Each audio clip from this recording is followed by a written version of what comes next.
Om.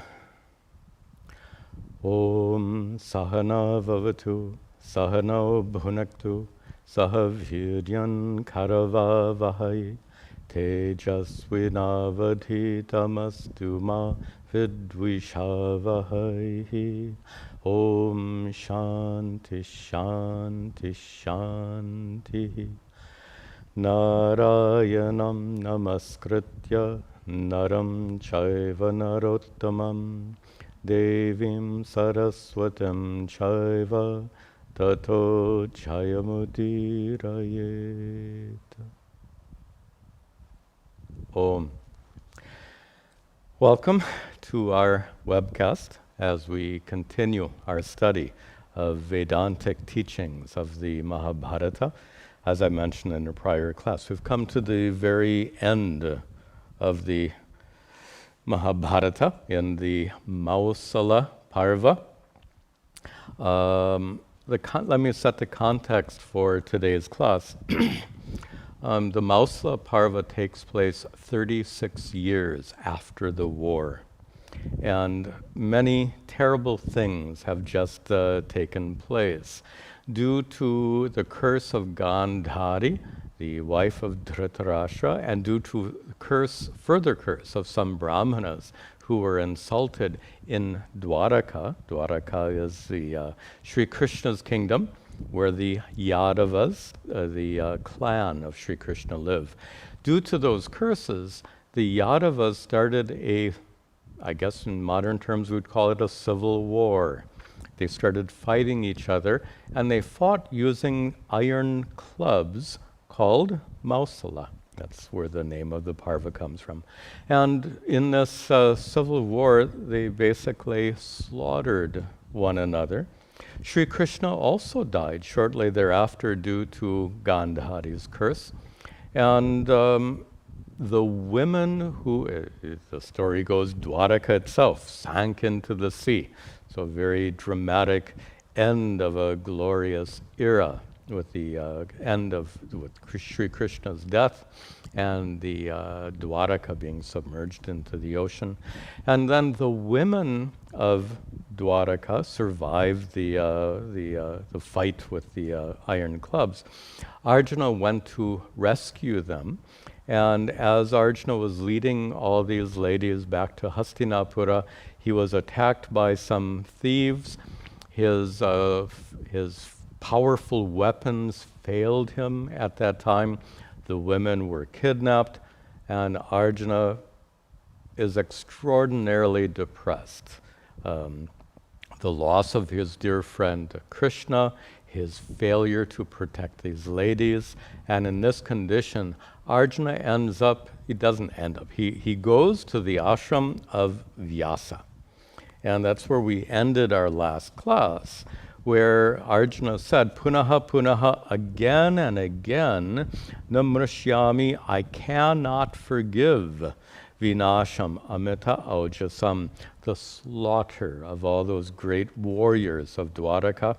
Chintayanaha, and he says, I go on thinking, Yadunam cha, about those Yadus, about the clan of Lord Krishna, Krishnasya cha, and I go on thinking about Sri Krishna, Yashaswinaha, the glorious one, Sri Krishna. That's where we left off last class. We continue today. This is Arjuna is speaking to Vyasa at Vyasa's ashram and pouring out his heart, his tremendous sadness, and really depression. So let's pick up where we left off. Shoshanam sagarasyeva, Shoshanam sagarasyeva, Parvatasyeva chalanam, Parvatasyeva chalanam, Nabasah patanam chaiva, Nabasah patanam chaiva, Shaityam agnes tataiva cha, Shaityam agnes tataiva cha. The sentence actually continues to the next verse. Ashraddheyamaham manye, ashraddheyamaham manye vinasham shangadhanvanaha vinasham shangadhanvanaha nachehastatum hitchami nachehastatum hitchami loke krishna vinakritaha loke krishna vinakritaha. Start at the beginning of this verse. Aham manye, middle of the first line. Arjuna says, aham, I, manye, I think, I consider, ashraddheyam, unbelievable, unimaginable. What is unimaginable? The vinasham, the loss, the death, the destruction, sharanga dhanvanaha, of Sri Krishna. Sri Krishna was said to have a dhanus, a bow made of sharanga, made of horn. So he becomes called Sharanga Dhanvanaha, the one who has a bow made of horn, a name for Sri Krishna. Arjuna says he can't believe, he can't imagine how it is that Sri Krishna could have perished. Sri Krishna was understood by Arjuna to be an avatara, an incarnation of Lord Vishnu. We'll talk more about avatara later in this class. And when you think about an incarnation of God, you don't think about that incarnation dying, but to be incarnate, carnos, I think meat in Latin, I'm not sure. Anyway, we flesh is a better word. When you have a body made of flesh, made of meat, if we say that, that flesh can't last forever. So Sri Krishna indeed died due to Gandhari's curse, we discussed in some detail in the last class. Now Arjuna, in the prior verse, gives this really amazing poetic description of how unbelievable it is to him, how unimaginable it is to Arjuna that Sri Krishna has died. He says it's unimaginable as shoshanam, the drying up, sagarasya iva, of the ocean. Like you can't imagine the oceans drying up. Parvatasya iva chalanam. It's as unbelievable as the chalanam, motion, parvatasya, of the mountains. And it is as two more examples. It's as unbelievable as nabasaha patanam. Patanam, falling. Nabasaha, of the sky. As unbelievable as the falling of the sky. And finally, shaityam agnehe tataivacha. It's as tata evacha, and it is similarly as unbelievable as the shaityam, coldness, agnehe, of fire. That's how unimaginable it is to Arjuna that Sri Krishna has died. Nice poetry. Arjuna concludes, nacha iha statum ichchami. He's talking here to Vyasa, remember. He says, na ichchami. I do not want statum, to stay, to remain. Iha, cha, iha. Iha, here. I do not want to remain iha. Iha, here. Here doesn't mean Vyasa's ashram. Iha means in the world. Arjuna says, I don't want to remain here. In fact, it says in the next line, iha loke. I don't want to remain here, loke, in this world. Krishna vinakritaha, in the absence of Sri Krishna. You've heard many people who have lost a loved one say, I don't know how I can go on living without him or without her. That's apparently how Arjuna felt when he lost his dearest friend, Sri Krishna. Arjuna concludes his, I guess the old-fashioned word is plaint or complaint, his pouring out of his heart to Vyasa. He concludes, pranashta jnati viryasya pranashtagnyati viryasya shunyasya paridhavataha shunyasya paridhavataha upadeshtum mama shreyo upadeshtum mama shreyo bhavan arhati sattama bhavan arhati sattama. Arjuna describes himself here as one who is vinashta jnati virya, as a virya, as a warrior whose jnati, whose family, whose clan is pranashta, destroyed. His brothers survived, but pretty much everyone else of the Pandavas have perished on the battlefield. Arjuna feels that very deeply, the loss of his family. Who wouldn't? Arjuna describes himself as being shunya, empty. What a perfect word. Shunyasya, for me, feeling empty, feeling bereft of his family, and maybe feeling empty of any further purpose in life, empty of meaning, emptied of the will to go on living.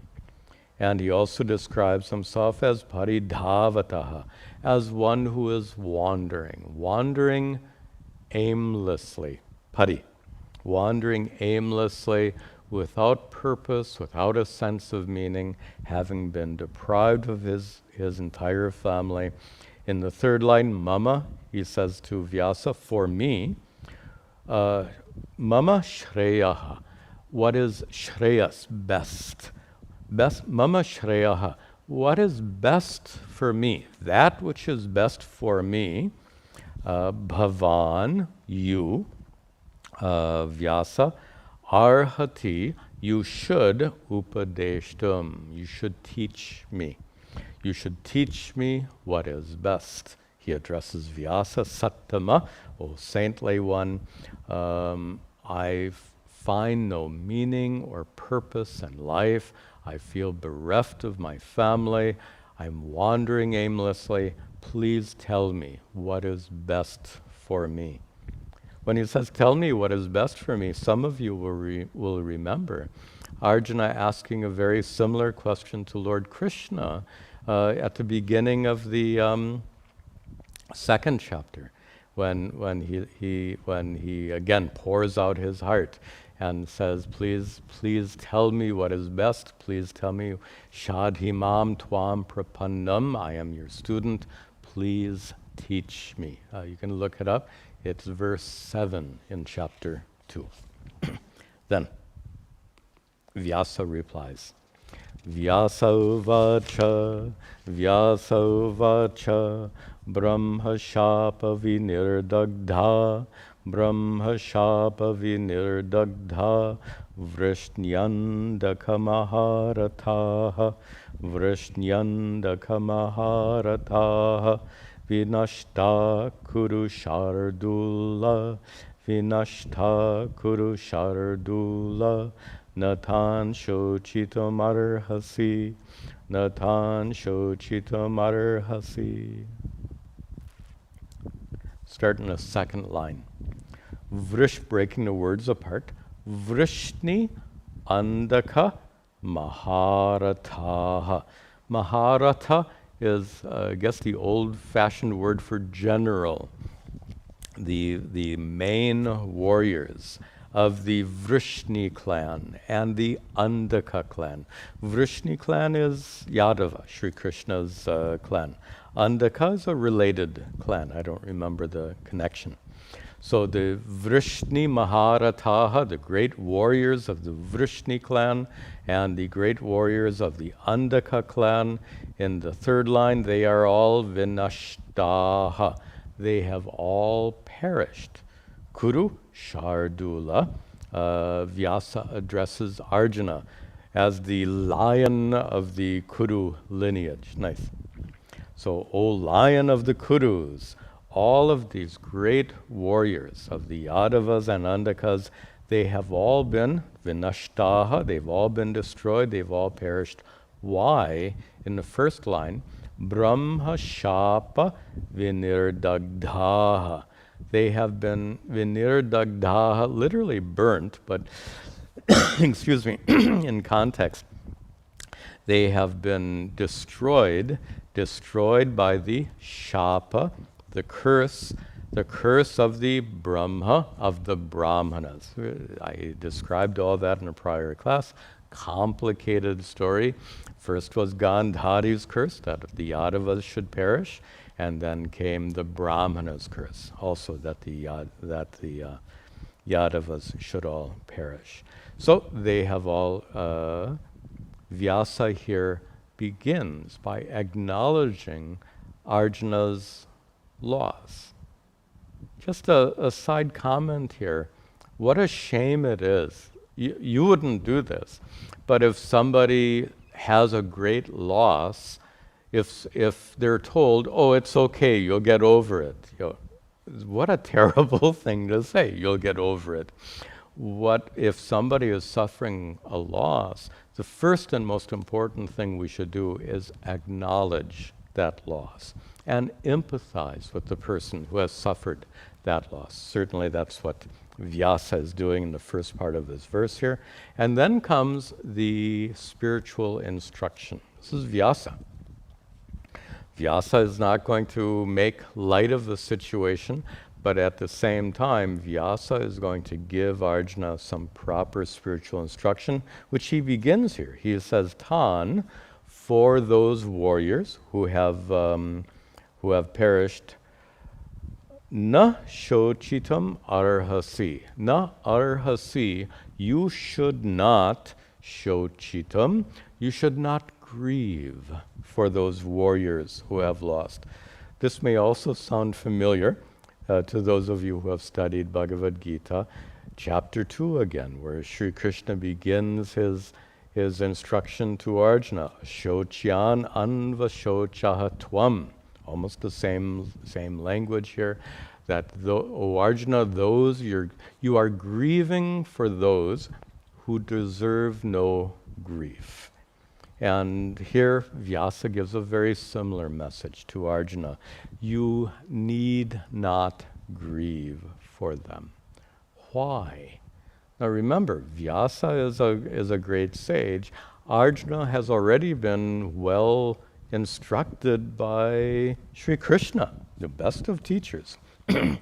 Vyasa knows that Arjuna has been properly instructed by Sri Krishna. So Vyasa here doesn't explain everything that Sri Krishna did. In the Bhagavad Gita, starting at the beginning of chapter 2 and extending on for the next 17 of the 18 chapters of the Bhagavad Gita, Sri Krishna went on this elaborate discourse to teach Arjuna. And Arjuna understood. So Arjuna understands even now, but Vyasa perhaps with these words, Nashochitam arhasi, you need not grieve for them, perhaps Vyasa is helping Arjuna recall that spiritual instruction given to him by Krishna at the very beginning of the war. Beginning of the war, of course, was 36 years ago. So maybe Arjuna needs some reminding. You remember, just to summarize very, very briefly those spiritual teachings, especially in chapter 2, where Sri Krishna begins his instruction to Arjuna by saying that which never was born in the first place is not subject to death. Very profound Vedantic teaching.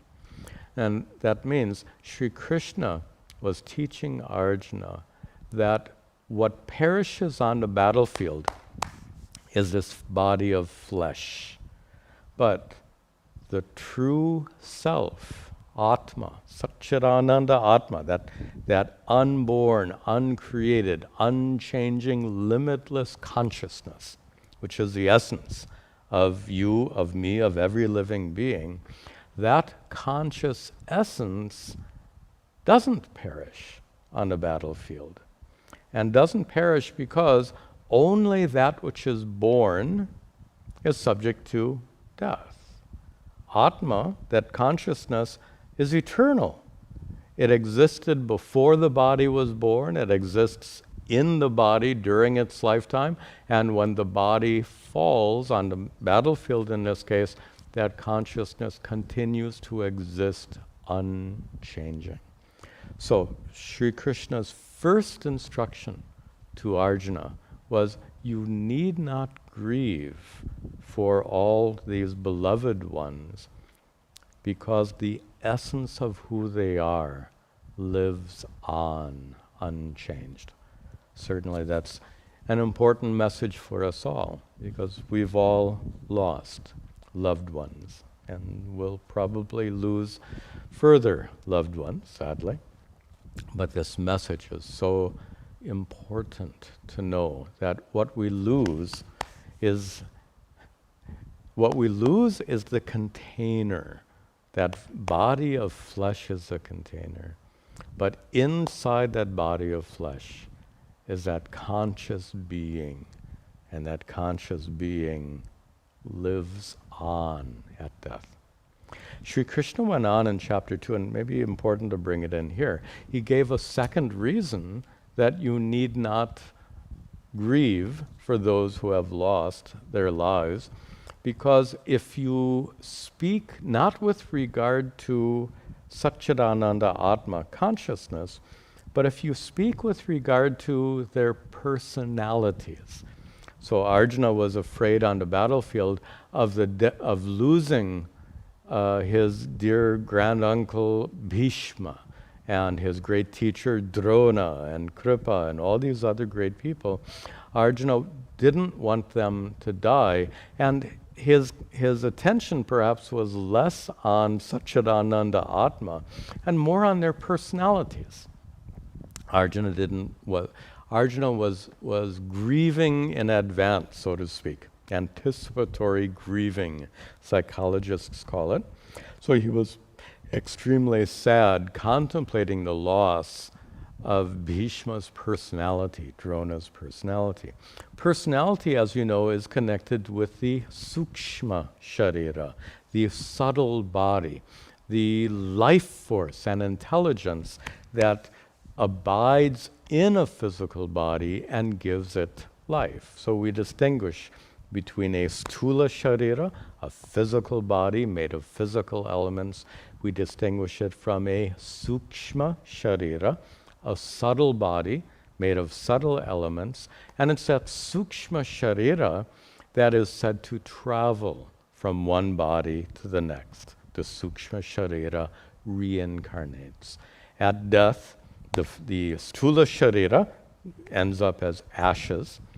The sukshma sharira travels to another body, a new incarnation, and Satchidananda Atma undergoes no change whatsoever. This is how we understand death. The second instruction to Arjuna, given by Krishna in the Bhagavad Gita, was that you need not grieve for Bhishma, Drona, and the others, because their sukshma shariras, their subtle bodies, will be reborn, will take another life. So these two reasons Sri Krishna gives, one, that Arjuna should not grieve. First reason is that the essence of who Bhishma and Drona are, that consciousness, Satchidananda Atma, that consciousness survives death utterly unchanged. The second reason Sri Krishna gives is that the so-called soul or sukshma sharira of Bhishma and Drona will travel on after the loss of their bodies, and they will be reincarnated. So for both of these reasons, Arjuna is told, Nashochitam arhasi, by Sri Krishna. And he's told exactly the same by Vyasa. No surprise that Vyasa should teach exactly the same that Sri Krishna teaches. Natan shochitam arhasi. You should not grieve for them. Then Vyasa continues on a different train of thought. He says, bhavitavyam tata tadhi, bhavitavyam tata tadhi, dishtam etan mahatmanam, dishtam etan mahatmanam, upekshitam cha krishnena, upekshitam cha krishnena, shochenapi vyapohitum, shochenapi vyapohitum. Good. Now we begin a discussion about the doctrine of karma. Look how it's introduced here. Vyasa says, tata, in that manner, bhavitavyam, what was meant to be, tat hi, that indeed took place. What took place in Dwaraka was indeed what was meant to happen. What took place in Dwaraka was that civil war in which all the warriors killed themselves with those iron clubs. Vyasa says that was meant to be, and he says further, dishtam etat. Etat, that, this, literally this dishtam. This was dishtam. A problem with translation. The common translation is ordained. I'll come back to that translation. Etat, this what? Mahatmanam. This death of those great warriors. Mahatmanam, for those great warriors. Etat, this tragedy, this war, this horrible destruction. It was dishtam. It was ordained. Now, that's a common translation of the word dishtam, but it leads to confusion.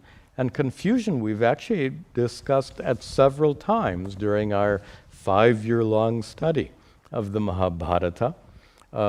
We very, very clearly differentiated the fact that dishtam, if you translate it as ordained, it doesn't mean preordained. This is a common confusion about the doctrine of karma. We've gone through it in great detail. Let me just summarize some of the arguments that we had already seen, just so that you remember or that you understand the doctrine of karma properly. The doctrine of karma is not and cannot be a doctrine of predestination. Why? If everything that you are going to do is predestined, predetermined, it means you have no free will. So if you were predestined to watch this video, then you didn't watch this video with your free will. And here's the problem. If you have no free will, you can't commit any karma. Our definition of karma is an act, a deed, which is intentionally done. In order to do a karma, in order to incur karmic results, you have to act intentionally. The entire doctrine of karma is based on intentional, deliberate action, free will. And predestination completely rules out the possibility of free will. So let's first understand that the doctrine of karma is not a doctrine of predestination. It is a doctrine of cause and effect. You do an action today, and you receive the results of that action later. That's it. It's so simple. For every action, there is a result. For every cause, there's an effect. For every action, there's a result. And the doctrine of karma explains how those results need not come immediately. In fact, they need not even come during this present life. They can span lifetimes. Those results can take place in future lifetimes. So, what affects us in this lifetime is not predestination for the reasons I've just said. What affects us in this lifetime are the results of deeds we committed using our free will in prior lifetimes. Those results are fructified in this lifetime. Those results fructifying in this lifetime are called dishtam. So dishtam, if we translate it as ordained, we have to say ordained by what? Ordained by the deeds we ourselves committed in prior lifetimes. Now, dishtam, ordained, doesn't even mean ordained by God. This leads into a second important discussion. We would briefly, we've seen these topics in great length before, but they're important enough to reflect briefly on right now. Dishtam, ordained, doesn't mean preordained. We finished that. Dishtam, ordained, also doesn't mean ordained by God. And the reason for that has to do with God's will. We've already discussed that you and I have free will. You and I have a very human kind of free will. But Ishvara, the God of the cosmos, is not a human being. And since Ishvara is not a human being, Ishvara cannot have a human kind of free will. Consider this. You and I, we wake up in the morning and we decide what we're going to do or what we're not going to do. Do you think Ishvara gets up in the morning, so to speak, and decides what he's going to do? That's naive. We have to come to a more mature understanding of Ishvara and Ishvara's will. Again, we've had this discussion in great length before, but here's the essence of what we've discussed in those prior sessions.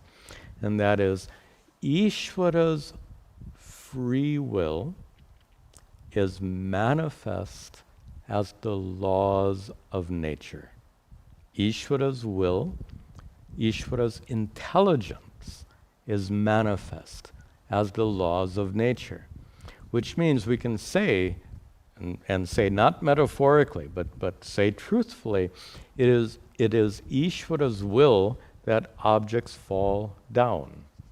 It is Ishvara's will that the earth orbits the sun. And here we go to the doctrine of karma. It is Ishvara's will that you should receive the results of actions you commit, even if you commit an action and then die before receiving the result. It is Ishvara's will that you should eventually receive the results of those actions. This is a more mature way of understanding Ishvara's intelligence, Ishvara's will. It is due to Ishvara's intelligent order. My guru loved that expression. Due to Ishvara's intelligent order, the physical world operates in an orderly way. Due to Ishvara's intelligence order, the laws of karma work. An expression you've probably heard is that we understand Ishvara to be karma pala data. The data, the giver of karma pala, the giver of the fruits of our deeds. This is how, when Vyasa says all of this is dishtam, ordained, it means it's not that Ishvara decided, oh, let all the Vrishnis die on the battlefield. That's a human kind of will. But rather, Ishvara ordained the death of all those great warriors in Dwaraka. Ishvara ordained it not on a whim like a human being. Ishvara ordained it because all of those warriors had such prior karmas that due to their prior karmas, their time to die had come. All those warriors died on the battlefield because that is what was determined by karmas they themselves had committed prior to the war, and the Ishvara is the one who brought about all of that through the law of karma. So to summarize that, Ishvara's intelligence is manifest as the laws of nature. Because of Ishvara's intelligence, objects fall down, the earth circles the sun. Due to Ishvara's intelligence, we receive the results of deeds we committed, even deeds we committed in prior lifetimes. So the word dishtam here, ordained, means ordained according to one's own prior karmas, one's own prior deeds. So let's understand that word properly. It's frequently misunderstood. Anyway, we've spoken about this many times before, and perhaps it's a good thing, because this particular topic is badly misunderstood. And when I say badly with a smile, it's because there are probably more people who misunderstand the doctrine of karma than properly understand it, which is to say that the prevailing notions about the doctrine of karma are largely wrong, which is why it's important for us to discuss it here. Okay, enough. So, what was destined to happen happened, but it was destined by the prior karmas of those warriors. Okay. Then, now this is not something different Vyasa brings in here and in the next verse. Remember, excuse me. Remember Gandhari's curse on Sri Krishna and the Yadava clan. She was extraordinarily angry because she knew that Sri Krishna was an avatara, an incarnation of God, and she felt very strongly that Sri Krishna could have and should have interceded to prevent that war from taking place, to prevent the Mahabharata war from taking place, so that for Gandhari, that her eldest son Duryodhana and all the other 199 sons, they should not have perished on the battlefield. Gandhari blamed Sri Krishna for his failure to intercede to prevent that war from taking place. With that in mind, Vyasa addresses that. So Vyasa and Arjuna are both very much aware that Sri Krishna did not intercede.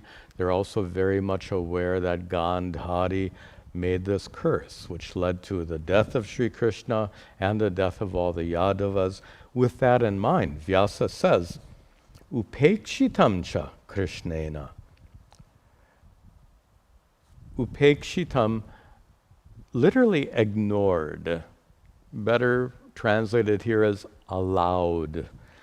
The death of those great warriors in Dwaraka was allowed to take place, Krishnena, by Sri Krishna. Sri Krishna, to say ignored is not the right sense. The word literally often means ignored, but that doesn't give the right sense. Sri Krishna allowed this to take place. Shaktena api vyapohitum. Api, even though vyapohitum, he, Shaktena, with his power, he had the power, vyapohitum, to prevent the death of those warriors. And here we're talking about not the warriors on the battlefield of the Mahabharata. Here we're talking about the warriors of Dwaraka. So Sri Krishna allowed those warriors to perish on the battlefield, the Yadavas, the Vrishnis and Andakas, as the prior verse said. Sri Krishna allowed them to die, even though he could have prevented it. And that idea of could have prevented it is going to be discussed in the next verse. So let's see the next verse and we'll speak about that further. Trilokyamapi Krishno hi, Trilokyamapi api Krishno hi, Kritsnam Stavara Jangamam, Kritsnam Stavara Jangamam, Prahased Anyatha Kartum, Prahased Anyatha Kartum, Kemushapam Manishinam, Kemushapam Manishinam. Prasahet. Yes. Okay. In fact, start there in the third line. Actually, picking in the first, in verses, words that are connected sometimes get scattered due to grammar rules. There's a grammar rule. There can only be 16 syllables in a quarter. They have to have a certain sequence of short and long syllables. Following these rules, words get scattered. In the first line, Krishno, Sri Krishna, he, indeed. Sri Krishna, indeed. Now in the third line, prasahet, he could have anyatha kartum. He could have done things otherwise. Anyatha, otherwise, kartum, to do. Sri Krishna could have done things otherwise. Prior verse said that Sri Krishna, Vyasa said, Sri Krishna had the power to prevent that war from taking place. And he continues that thought here. Sri Krishna, prasahet anyatha kartum, could have caused things to unfold differently, not just on the battlefield, but in the first line, trilokyamapi, even in all the three worlds. Kritsnam, the entire scope of the three worlds, stavara jangamam, for everything that exists, everything which is stavara, immobile, and stavara, mobile, sentient, living things.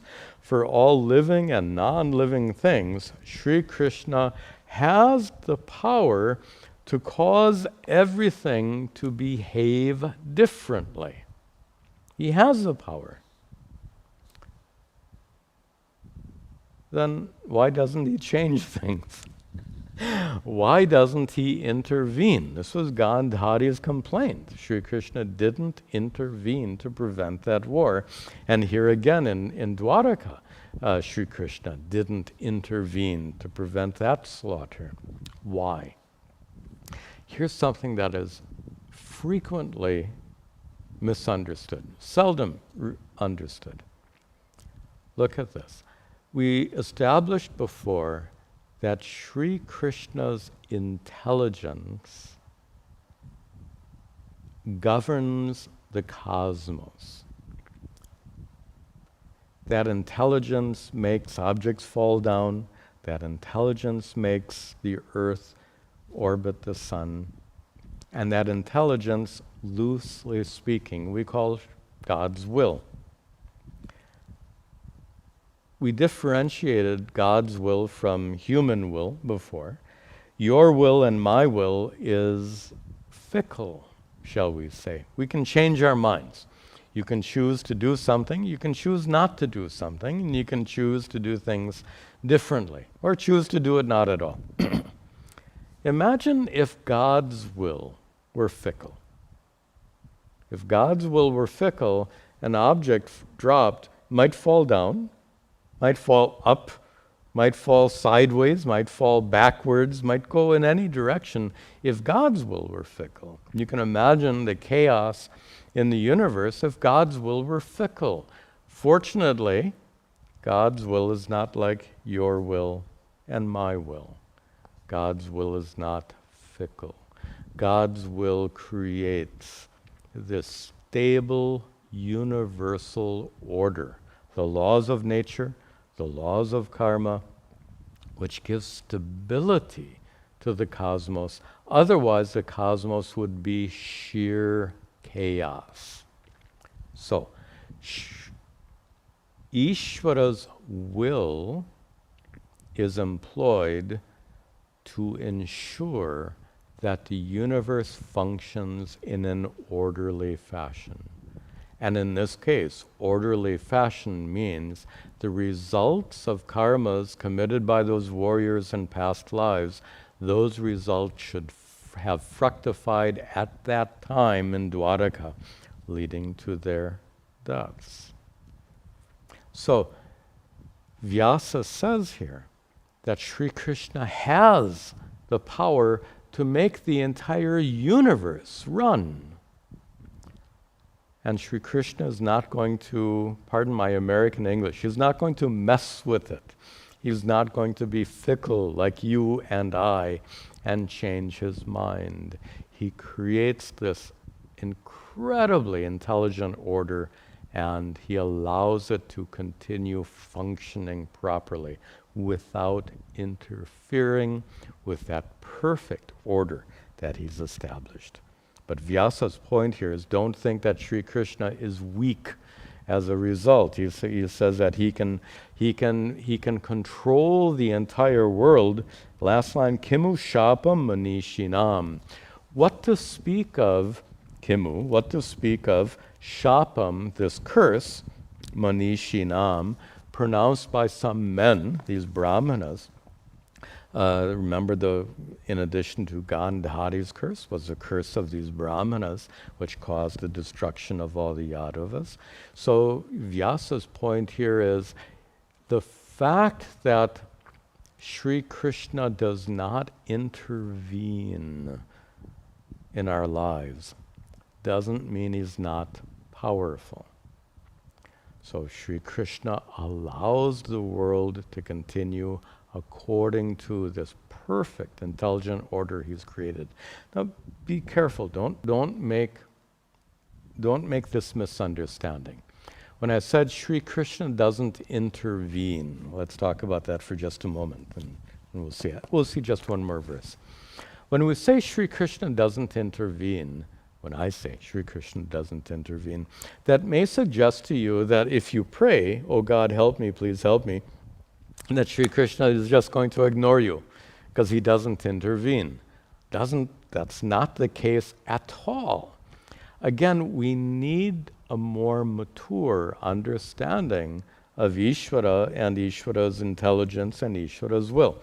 So when you pray, "Oh God, help me," it's not that Ishvara ignores you at all. In fact, Ishvara absolutely responds to that prayer, but not as a special intervention. That's my point. So here, look at this. When you pray, that prayer is a karma, is it not? It is a deed, it's an action, could be a physical action, like when you're doing puja, could be an oral action, if you're reciting a prayer out loud, or mental, manasa. Manasa, vachika, and kayika, these three kinds of action. As we said before, every action must necessarily give rise to a result. When you pray, you commit a deed, a karma, and that karma must yield its result. Further, the karma paladata, the one who brings about the fructification of your deed, is Ishvara. So when you pray, you invoke punya karma, what we call Ishvara's grace. Ishvara's grace is the punya karma, the good karmas that you create through your own good deeds, through your own prayers. So when I say Sri Krishna doesn't intervene, it absolutely doesn't mean that he ignores your prayers. Ishvara responds to your prayers. How? By granting you the results of the good deeds you commit. Your prayer is a good karma. Ishvara ensures that you receive good results for that prayer. When I say Ishvara doesn't intercede, it means Ishvara doesn't change the laws of nature. Ishvara doesn't change the laws of the universe. Or to use another term, Ishvara doesn't perform miracles. Ishvara is, if somebody is about to die and you pray, oh God, please don't let him die, to prevent that person from dying could be a miracle. Ishvara is not a miracle maker. Ishvara is the one who ensures that the universe continues to operate in a perfectly intelligent, orderly way. If that person's organs are failing, they're going to die, according to Ishvara's laws. If you pray, oh God, please don't let him die, again, that prayer is not ignored by Ishvara. But Ishvara answers your prayer not by preventing that person from dying. Ishvara answers that prayer by giving you the good results for your prayerful deed. Those good results could be mental peace and comfort, could be many, many other things. This is how prayer works. We've discussed this again in more detail elsewhere, but important to talk about these matters here. So Vyasa here explains how Sri Krishna doesn't intervene in miraculous ways, but that doesn't mean that Sri Krishna is weak. Sri Krishna, as an incarnation of Vishnu, is Ishvara and has that cosmic power, the power to make the universe work in a perfectly orderly fashion. One more verse. Kritva bharavatarana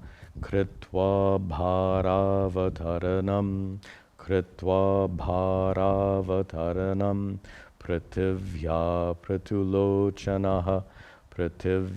Pratulochanaha Mokshayatva Jagat Sarvam Gata Swasthanamuttamam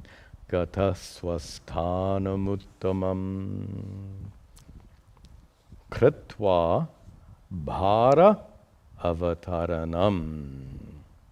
This word avataranam, perfect choice here, has a double, the French word, double entendre, double meaning. Avatara, as incarnation. Avatarana has the same meaning. One who has come down is an avatara, here avatarana. But the second meaning of avatarana is to remove. And both meanings are used here. So Kritva, having become, Vyasa here is talking about Sri Krishna. Sri Krishna, Kritva, having become avataranam, having become an incarnation of Lord Vishnu. That's one meaning. Second meaning, Sri Krishna, Kritva, having done what? The avataranam, the removal of what? Bhara, the burden. Whose burden? Prativyaha, of the entire planet, of all the people of this planet. Sri Krishna reincarnated, Lord Vishnu reincarnated as Sri Krishna, took birth on this planet to free people from burden. And we'll just connect it to the prior topic, just to understand how an avatara takes place. If you pray, as I said, your prayers are a karma, and those karmas must bear their results. Suppose millions and millions and millions of people who are being severely oppressed, tortured, suffering tremendously. Suppose all of them pray simultaneously, "Hey Bhagavan, help us." So now we have not just one prayer, we have millions of prayers. The response to one prayer is what you might expect.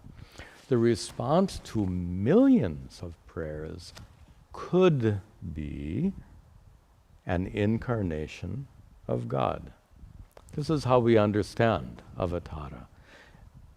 The birth, the incarnation of Lord Vishnu as Sri Krishna took place due to the collective prayers of countless people. Those prayers had such a powerful, those prayers were such a powerful karma deed that their results were powerful, extraordinarily powerful. And the extraordinary power of their prayers led to this extraordinary result. The extraordinary result is the incarnation of Lord Krishna. So that's what Vyasa is saying here.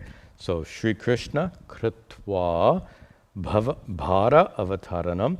Sri Krishna having removed the burden, Sri Krishna having taken incarnation on this planet to remove the bhara, the burden, the suffering, prativyaha of all the people of this planet. That Sri Krishna, Krishna here called Pratulochanaha, the one who has lotus eyes. That lotus-eyed Sri Krishna, having taken incarnation, having removed the suffering of all the people, mokshayatva jagat sarvam, mokshayatva, having freed jagat sarvam, the entire world, having freed the entire world from suffering, having taken this birth as a result of these collective prayers and having freed people from suffering as a response, then what did Sri Krishna do? Gataha, Vyasa explains, Gataha, then he left. Swasthanam uttamam. He went to his swasthanam, his own abode, not Dwaraka, uttamam, his own highest abode. Sri Krishna, having taken human form as a result of the countless prayers of suffering people, he took that human form, removed their suffering, and having removed their suffering as the karma pala.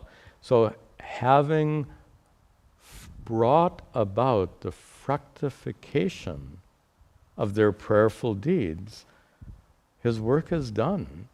So Sri Krishna gataha, returned to his swasthanam, his heavenly abode. This is how we understand avatara. Avatara is an incarnation of God as brought about as the result of our collective prayers. Avatara then is karma pala. Avatara is not miraculous intervention because it's within the laws of karma. Within the laws of karma, Sri Krishna takes an incarnation and removes suffering. Okay, we'll continue in the next class.